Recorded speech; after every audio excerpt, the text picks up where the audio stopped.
আজ মকর সংক্রান্তি। আমার বয়স 28 বছর। এই আমার 28 বছরের জীবনে এই প্রথম আমি মকর সংক্রান্তিতে আমি আমার বাবার বাড়িতে নেই, আমি এখানেতে আছি।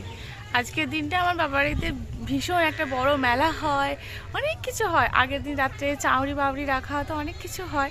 তো সেটা আমি এই বছর আমি এখানে চলে এসেছি। আমি যাই হোক, আজকের ভ্লগটা না মানে সেই মনে হচ্ছে জানো তো যে আমার সকাল থেকে উঠে সব কিছুই করছি, যা যা ঘরের নিত্যদিনের কাজকর্ম থাকে সব কিছুই করছি, কিন্তু মনে হচ্ছে শরীরটা আমার এখানে আছে আর মনটা আমার ওখানে আছে।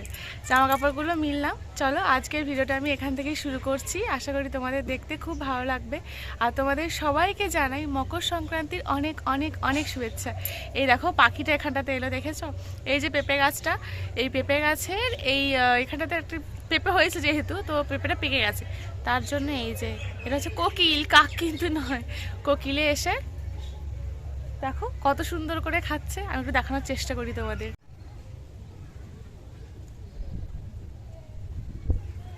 মা মেয়ে দুজনেরই খাওয়া হয়ে গেছে। অস্মি যাবে ও ছোটো ঠাম্মিদের বাড়ি, তো সেজন্য চুলটা একটুখানি বেঁধে দিচ্ছি। আজকে আবার হয়েছে আর এক কাণ্ড। মহারানী যত দিন যাচ্ছে ওনার নিজের মতামত আরও আর কি প্রকট হয়ে উঠছে। একবার চুলটা বেঁধে দিলাম, হলো না, পছন্দ হয়নি। আবার ওটাকে খুলে আমাকে আবার দ্বিতীয়বার চুলটা বেঁধে দিতে হয়েছে।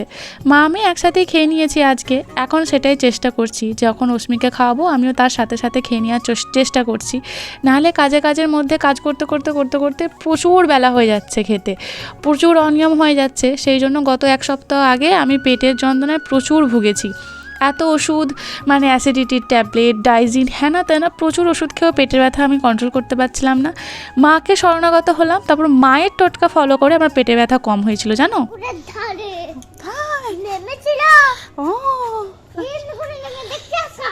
ও তাই,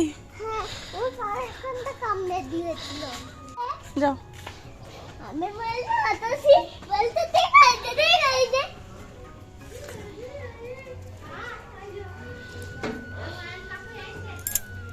টাটা।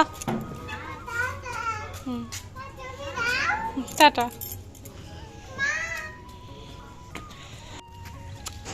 ঠিক আছে, টাটা। বাবা যাও।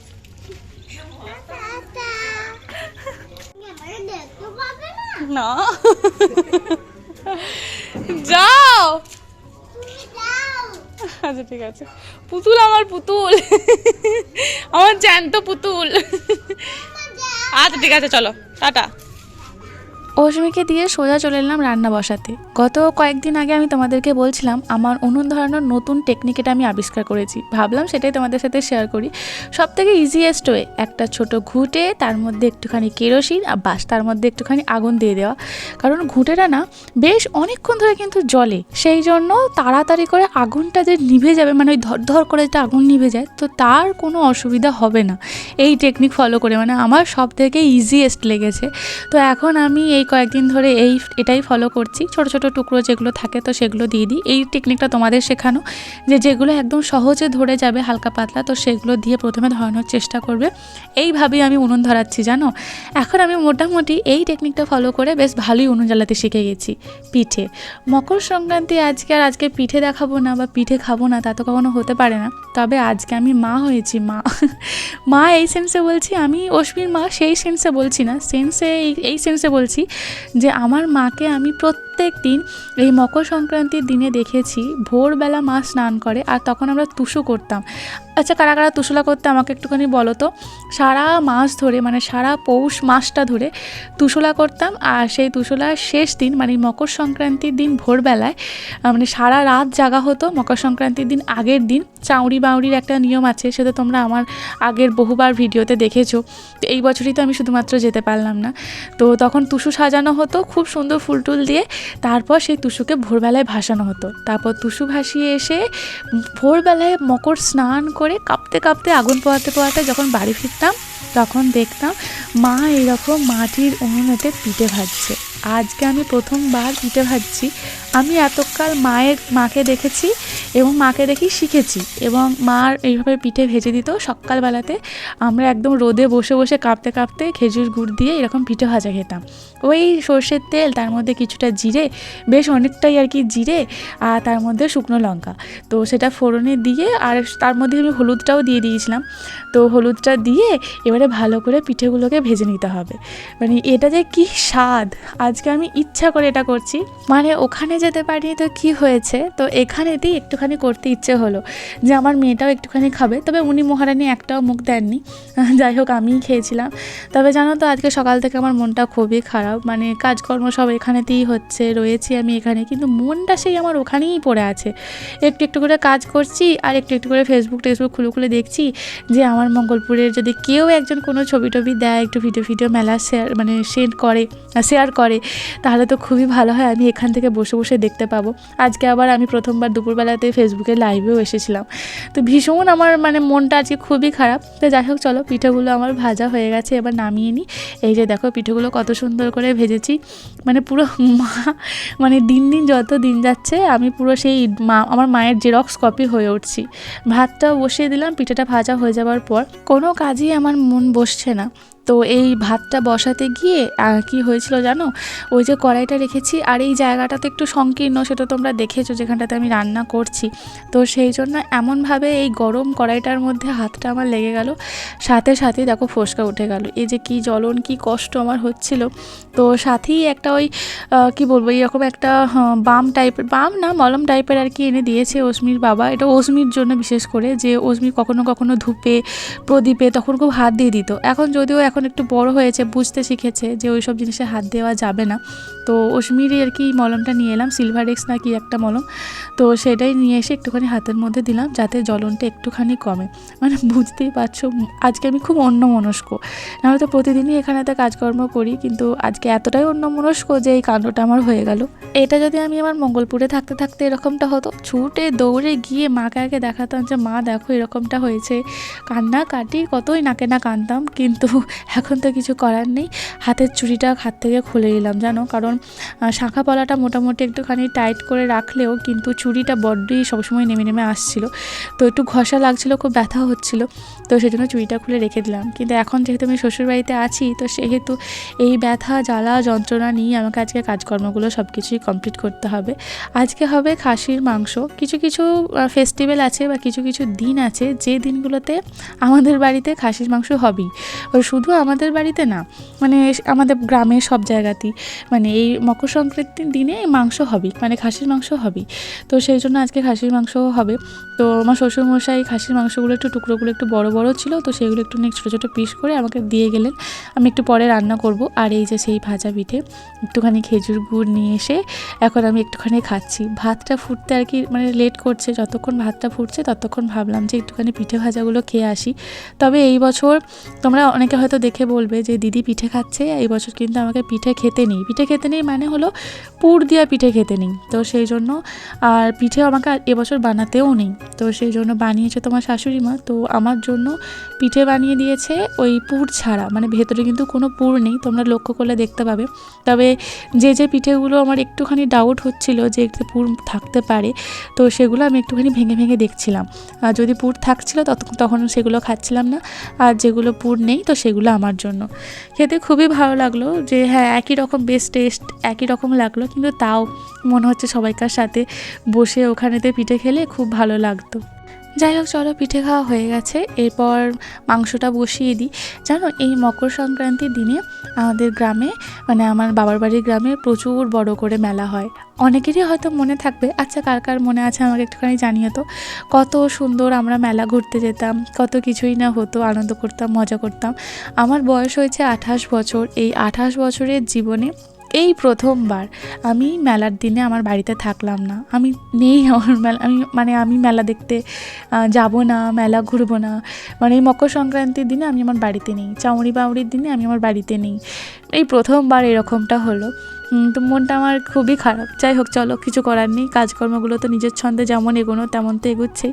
আলুগুলো একটুখানি ভেজে নিলাম, তারপর বেশ খানিকটা সর্ষের তেল দিয়ে পেঁয়াজগুলোকে ভাজতে বসিয়েছি। পেঁয়াজগুলো ভাজতে তো একটুখানি মানে বেশি সময় লাগে। তবে জানো, তোমাদের দাদাভাই আমাকে গতকাল রাত্রে এই খাসির মাংস যে আমি রান্না করব তার একটা ফুল রেসিপির ভিডিও আমাকে হোয়াটসঅ্যাপেতে সেন্ড করেছে।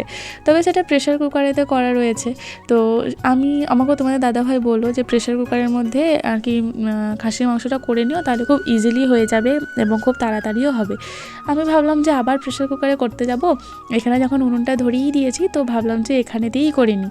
আর আমি এই জীবনে প্রথমবার খাসির মাংস রান্না করছি এরকম মাটির উনুনে কাঠের জাল দিয়ে। তো একটু সময় লাগে, একটু টাইম টেকিং, কিন্তু কিছু করার নেই। মানে প্রেশার কুকারে রান্না করলে যেমন অনেক কম সময়ের মধ্যে হয়ে যেত, এখানে তার থেকে একটু বেশিই সময় লেগেছে। চলো কোনো ব্যাপার না, একটু আগেভাগেই বসিয়ে দিয়েছিলাম, আমি জানি একটু বেশি সময় লাগবে। মশলা দেখো এখানে প্রায় মোটামুটি আমার কষানো কমপ্লিট, বেশ অনেকক্ষণ ধরেই কিন্তু মশলা আমি কষিয়েছি। তারপরে এই যে মাটনটা দিয়ে দিলাম, দিয়ে মাটনের সাথেও আমি খুব ভালো করে এখানেতে কষাবো। চর্বিটা আমি এখন দিইনি, কারণ চর্বিটা একটুখানি পরে দেবো। তোমাদের দাদা ভাই এবং আমার শ্বশুর মশাই দুজনেই বলেছে মাংসটা কষানোর সময় কিন্তু একদম চর্বিটা দিবি না, শেষের দিকে দিবি। জি হ্যাঁ ঠিক আছে, তাই করব।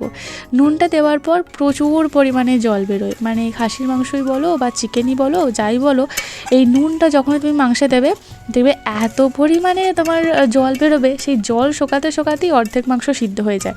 চিকেনে তো তাই হয়, তবে খাসি যেহেতু একটু সমস্যা হয় বা সমস্যা মানে একটু লেট হয়, কিন্তু যদি কেউ চিকেন রান্না করে তাকে এক ফোঁটা জল দেওয়ারও প্রয়োজন নেই, যদি সে একটুখানি মানে ওই কষা কষা টাইপের খায় আর কি, চিকেন কষা যেটাকে বলে, তাতে একটুও জল দেওয়ার প্রয়োজন নেই। কিন্তু এটা যেহেতু মাটন, তো সেই জন্য একটুখানি জলটা আমাকে পরে শেষকালে দিতে হবে। তো এখন আমি একটু ভালো করে কষিয়ে নিচ্ছি।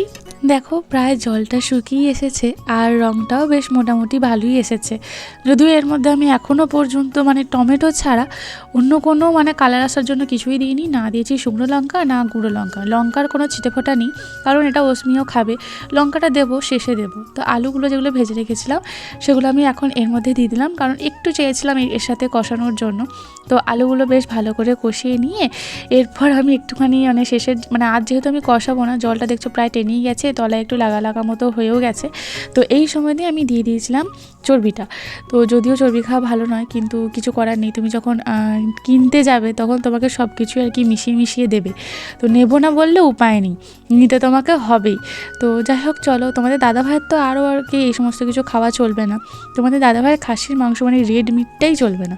তোমাদের দাদাভাই পাঁঠার মাংস খেতে পারে, চিকেন খেতে পারে, অন্যান্য কোনো কিছু খেতে পারে, কিন্তু রেড মিট জিনিসটা তোমাদের দাদাভাইয়ের চলবে না। এই যে সামান্য একটুখানি জল দিলাম, আরও একটু জল দিয়েছিলাম পরে, এটা একটুখানি ফুটে যাওয়ার পর। তো এরপর আমি যাব অস্মিকে আনতে। অস্মিকে বলবি চ, বল তোর মা আসছে লাঠি নিয়ে, আয় আমার সাথে। আর একটা মজা কই, একটা মজা পেয়েছি আর একটা পাইনি। এই কে মজা হারিয়েছিস সত্যি করে বল, কে মজা হারিয়েছিস? কানে কানে কথা হচ্ছে না, কে মজা হারিয়েছিস? চকলেট দিয়েছিলে, মজা কই? আমি পাইনি। কই আরেকটা মজা কই? ওসমিয়া পড়তে পারবি না, আর তুই হুহা করছিস কেন? ছোট ঠাম্মিদের বাড়িতে মাটন খেয়েছে, ছোট ঠাম্মিদের বাড়িতে ঝাল মাটন, চিকেন নয় মা, মাটন। আজকে সবার বাড়িতে মাটনই হচ্ছে। আর তোমার জন্য যে আমি ওখানে ঝাল ছাড়া রান্না করছি, আর তুমি ছোট ঠাম্মিদের বাড়িতে ঝাল খেয়ে হুহা করছো। একটা মজা আর একটা মজা নেই, মজা হাওয়া হয়ে গেল। হ্যাঁ কি করে যাবে অস্মি, গেটটা তো বন্ধ। এইভাবে হাতটা ধরো, চলো আস্তে চলো, আস্তে চলো। দাঁড়া আরো শিখে বার করে নি, আরো এসো, চলো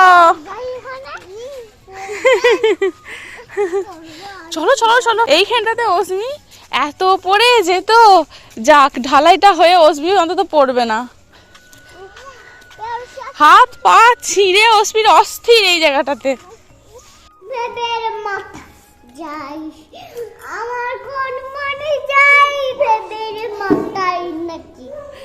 এই যে বাচ্চাটা, এই বাচ্চাটার জন্য আমি ঝাল ছাড়া হলুদ মাটন রান্না করছি। ঝালটা একটু পরে দেবো, ওরটা তুলে নেওয়ার পর।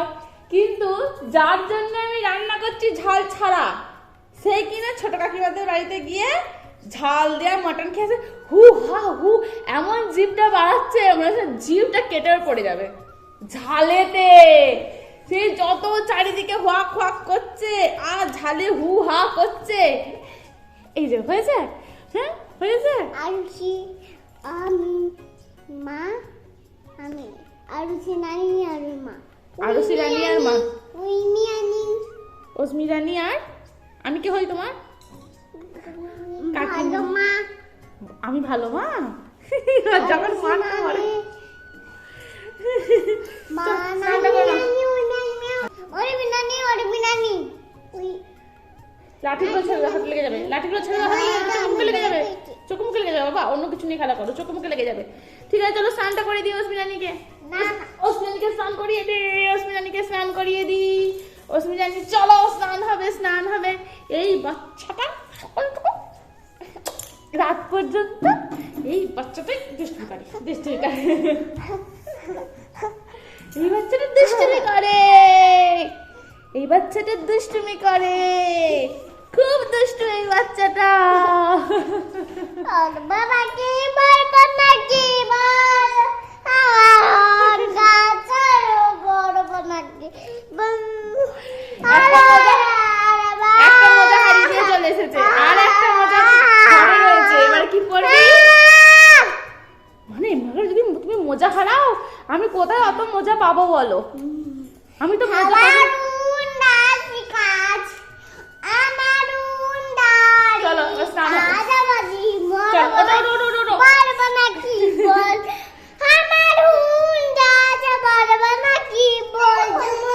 ওটা খোলা যায়, আচ্ছা খুলে দিচ্ছি। কি ভাষা যে অস্মি বলছে ভগবানই জানে। এলো বাস, এবারে এটাকে নিয়ে দুজন মিলে মারপিট হবে, এটা কেউ পাবে না, এটা কেউ পাবে না, এটা কাকিমণি, এটা কাকিমণি, নাহলে এটাকে নিয়ে তাহলে দুজন মিলে মারপিট করবি, দুজন মিলে মারপিট হবে, দুজন মিলে মারপিট হবে, দুজন মিলে মারপিট হবে, দুজন মিলে মারপিট হবে। অস্মিকে স্নান করে দিয়েছি, তবে অস্মিকে আজকে আর আমি আর বাইরে বেরোতে দিইনি, কারণ যদি বাইরে বেরোতে দিতাম তাহলে ও আর খাবে না, এখানে ওখানে খেয়ে চলে আসবে। তো সেই জন্য অস্মি এখন ঘরে খেলা করছে। ওই যে দুবাটি দেখলে ওটা ঝাল ছাড়া, সেই জন্য এরকম হলুদ হলুদ, ওটা অস্মির জন্য, দিনে রাতেও খাবে। আর এটা হলো আমাদের জন্য। রান্না প্রায় কমপ্লিট, তবে এটাকে আমি এখন এই গরম উনুনের মধ্যেই বসিয়ে রাখবো কিছুক্ষণ, যতক্ষণ না আমরা আর কি খাওয়া দাওয়া করছি। যখন খাওয়া দাওয়া করবো তখন এখান থেকে নিয়ে গিয়ে তারপর খাবো। এই এই তুই ওঠ ওঠ ওঠ, চল চল চল। আমি আরুষকে নাম দিচ্ছি, তোমাকে ঘাটে কে নামতে বললো? আমি আরুষকে দেখতেই পাবো। তুমি ঘাটে নেমে আরুষিকে ডাকছো? হ্যাঁ, তোমাকে না বলেছি ঘাটে নামবে না? হ্যাঁ আমার আরুষি বলেছে, এ আরুষি উস্মি কাকে নাম দিছো না? চলো চলো চলো চলো চলো চলো বলেছে আমার চলো। আরুষি। আরুষি এত ভালো আরুষি ওর বাবা আছে, ওর ঠাকুমা আছে, তাই নেমেছে। তুমি একা একা নেমেছো কেন? হ্যাঁ তুমি একা একা নেমেছো কেন? এর পরের দিন থেকে যদি আমি দেখেছি তুমি ঘাটে নেমেছো, তারপর তুমি দেখবে আমি তোমাকে কি করি। আজকে মকর সংক্রান্তি, চুলে জল তো দিতেই হবে। সেই ভোর থেকে তো সবাই স্নান করছে, আমার মা, আমার বোন, সবাই তো স্নান করেছে, আমি এই স্নান করলাম। আমার কোনো পরিবর্তন নেই। যাই হোক, সবার খাওয়া দাওয়া হয়ে গেছে, এবার আমি স্নান টান করে চুলটা রোদে শোকাবো, আর তার সাথে সাথে লাঞ্চটাও কমপ্লিট করব। অস্মি এতক্ষণ ছাদেই খেলছিল, এখন সে। আজকের আমার লাঞ্চের মেনু, আজকে অনেক ভাত অল্প নিয়েছি, ক্যামেরায় কতটা কি বুঝতে পারছো জানি না, কিন্তু যেহেতু পিঠে খেয়েছি আমার এতটুকু খিদে নেই, তো সেই জন্য ভাত অল্প করি ভাত। আর এই যে পুনকো শাক, এই পুনকো শাকটা কিন্তু আমি করিনি, এটা আমার শাশুড়ি মা করেছে। আর এই হলো আমার লাল লাল মাটন, আর তার সাথে এই যে ধনেপাতার চাটনি, আর এই যে জল। এটা হলো আমার আজকের লাঞ্চের মেনু। এখন ঘড়িতে বাজছে সন্ধে 6:10। অজমি গেছে ওর পিপির সাথে পিপিদের বাড়ি, সেই দুপুর থেকেই পিপিদের সাথেই ঘুরে বেড়াচ্ছে। একবার এসেছিল, একবার এসে আবার সে চলে গেছে পিপির সাথে। আমি এখন ওকে আনতে যাব। জানো আজকে দুপুরবেলাতে মনটা একদম ভালো লাগছিল না, কী করবো খুঁজে পাচ্ছিলাম না। ছাদে একা একাই বসেছিলাম, একা একা বসে থেকে আমি আজকে জীবনে প্রথমবার ফেসবুকেতে লাইভ এসেছিলাম, ফেসবুকে লাইভ এসেছিলাম, অনেকজনের সাথে গল্প করলাম প্রথমবার। কি মানে ভীষণ ভালো লাগছিল, ভীষণ। একটু মনটা তো বুঝতেই পারছো, সকাল থেকে একটু মনটা একটু খারাপ, তো সেই জন্য ভালোও লাগছিল না, একা একা ছাদে বসেছিলাম। ভাবলাম তো ইউটিউবে তো বহুবারই আমি লাইভ এসেছি, ফেসবুকে তো কখনই আসা হয় না, তো একবার ফেসবুকেতে লাইভ আসি। তো এইরকম করে ফেসবুকেতে লাইভ এসেছিলাম। এসে প্রথমে ভেবেছিলাম ওই আমার যা ভাবা আর কি, যে কেউ হয়তো আর কি আসবে না, কারোর সাথে সেরকম কোনো কথা হবে না। তো দেখলাম যে না, একে একে কিছুক্ষণ পর পর অনেকেই আসে, অনেকের সাথে বেশ গল্প গুজব করলাম, বেশ ভালো লাগলো জানো। মানে দুপুরবেলাটা খুবই মন খারাপ লাগছিল, সেই মন খারাপের মাঝখানে একটা সুন্দর একটা গল্প হয়ে গেল সবার সাথে। চলো মেয়েকে এখন নিয়ে আসি। মেয়েটা আমার এখনও দুধ কোনো কিছু খায়নি, কারণ দুপুরে একটু মাটন খেয়েছে তো তোমরা দেখলে, তো সেই জন্য একটুখানি যাতে আর কি হজম হয়, তো তার জন্য দুধটা আমি একটু লেট করেই খাওয়াচ্ছিলাম। লেট করেই খাওয়াতে চেয়েছি, কিন্তু এখনও না খাওয়ালে আরও লেট হয়ে যাবে। চলো ওকে নিয়ে আসি।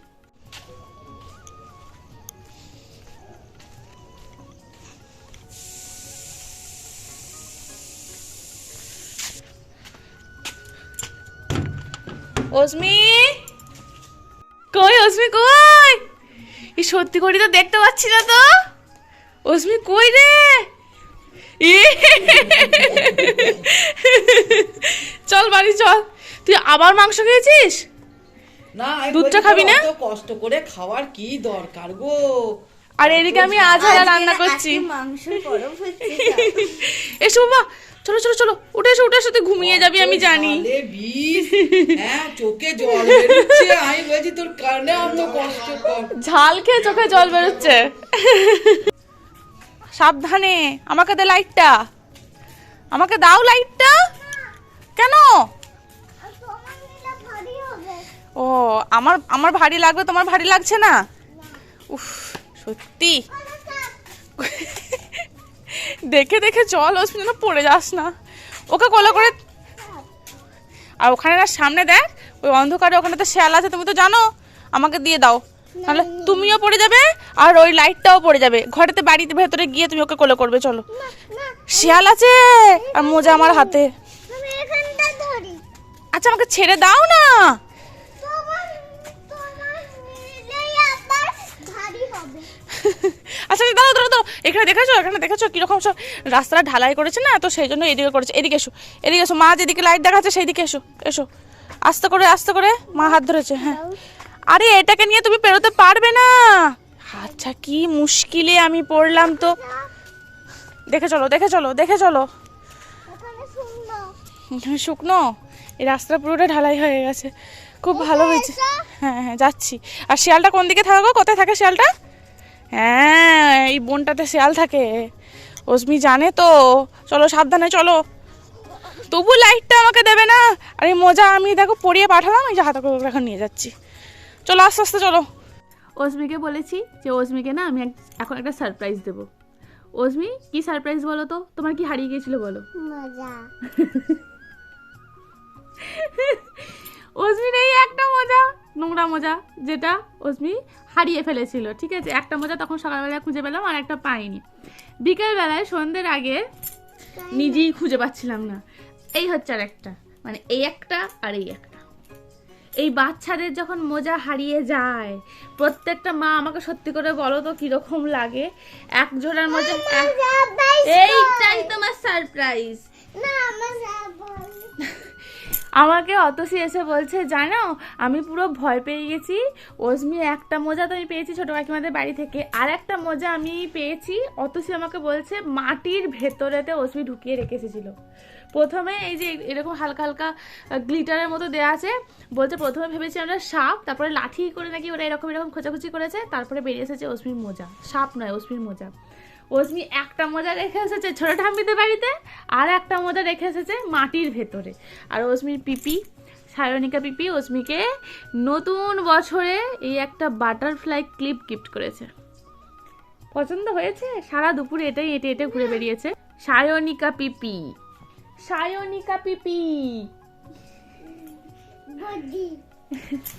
চলো, সারাটা দিন অস্মি আজকে ঘুমায়নি, সারাদিন ছটফট করেছে। ওর পুরো এনার্জি এখন শেষ। এখন ওর সোয়ালি, ও ঘুমিয়ে যাবে। এটাই তোমার সারপ্রাইজ। তখন মোজাটা হন্যে হয়ে খুঁজছিলাম, পেলাম না, অতসী দিদি দিয়ে গেল, এটাই তোমার সারপ্রাইজ। না সারাটা দিন অজমি যা আজকে ছোটাছুটি করেছে আর যা গানের তালে তালে নেচেছে, মানে পিপিরা ওকে নাচিয়েছে, পিপিরা বসে বসে গান চালিয়েছে আর উনি নেচে গেছেন, ওদিকে নাচ দেখিয়েছেন। সারাটা দিন ঘুমায়নি, অজমি এক্ষুনি ঘুমিয়ে যাবে আজকে, কিন্তু এখন ওকে আমি ঘুমাতে দেবো না। এই জাস্ট ওকে দুধটা খাওয়ালাম, দুপুরে না রাত্রে ডিনারটা করিয়ে তারপরে ওকে ঘুম পাড়াবো। ঠিক আছে চলো, এখন আমার যুদ্ধ শুরু হবে। সাবাস গো এটাই তো তোমার সারপ্রাইজ মা। সাবাস গো এখন কিসের যুদ্ধ শুরু হবে বলো তো? আমার অস্মিকে জাগিয়ে রাখার। এখন ঘড়িতে বাজছে 6:45, আমি 8টার সময় ওকে খেতে দিয়ে দেবো। তো এই 1 ঘন্টা 15 মিনিট এখন আমাকে যা হোক করে ওকে জাগিয়ে রাখতে হবে। এই যুদ্ধটাই আমার এখন চলবে। হাসি ঠাট্টা গান বাজনা অনেক কিছুই করতে হবে আমাকে, নিজেকেও নাচতে হবে, অনেক কিছু করতে হবে। এই ভিডিওটা আমি এখানে দিয়ে শেষ করছি। আশা করি তোমাদের ভিডিওটা দেখতে ভালো লেগেছে। কেমন লাগলো অবশ্যই আমাকে কমেন্টে লিখে জানিও। টাটা করে দাও, টাটা। দাদা করবে না, তুমি দাদা করবে না। জানো তোমার একটা দাদা আছে, প্রণীত দাদা কই আছে, তোমাকে এখানে ফোনেতে দেখে। সে প্রণীত দাদাকে বলো তো, বলো হাই প্রণীত দাদা, বলো, বলতে হয়, বলো বলো হাই প্রণীত দাদা, বলো, না বলতে হয়, বলো বলো মা, বলো, তুমি তো ভালো মেয়ে, বলো, বলো হাই প্রণীত দাদা, হাই হাই প্রণীত দাদা, হাই প্রণীত দাদা বলো, নামটা বলো তুমি দাদা, ভালো করে বলো হাই প্রণীত দাদা। হাই তুমি দাদা, তো তুমি খুব ভালো করে পড়াশোনা করো। তুমি তুমি খুব ভালো করে পড়াশোনা tata, bye bye and good night. Good night.